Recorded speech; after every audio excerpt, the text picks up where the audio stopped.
మీరు లోకమునకు వెలుగై ఉన్నారు కాబట్టి చీకటి మనల్ని ద్వేషిస్తుంది, చీకటి మనల్ని నిందిస్తుంది, చీకటి మనల్ని అవమానిస్తుంది. కాబట్టి చీకటితో మనం పొత్తు పెట్టుకోకూడదు. ఒక క్రమాన్ని పాటిద్దాం.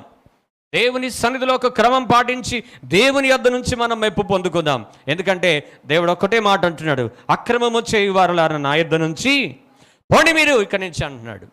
సో మనం క్రమంగా ఉన్నామా, అక్రమంగా ఉన్నామా? ఒకసారి దైవచనమా, సాతాను మనల్ని మోసపోకుండా, మోసపరచకుండా వాని కుయుక్తులను మనం గ్రహించుదాం. వాని కుయుక్తులను మనం గ్రహించుదాం. ఒకవేళ ఎంత దేవుడు చెప్పిన మాటలు మనం వినకుండా ఒక క్రమాన్ని మనం పాటించకపోతే, దేవుడు సపోజ్ ఒక మాట అన్నాడు అనుకో, మళ్ళీ ఆయన మాటకి రిటర్న్ ఏముండదు, రివర్స్ ఏముండదు. అక్కడ పశ్చాత్తాపడటానికి ఏది లేదు. ఏదైనా పశ్చాత్తాపడాలంటే భూలోకంలోనే, ఇక్కడే నీకు సమయం ఉన్నప్పుడే నువ్వు పశ్చాత్తాపడాలి.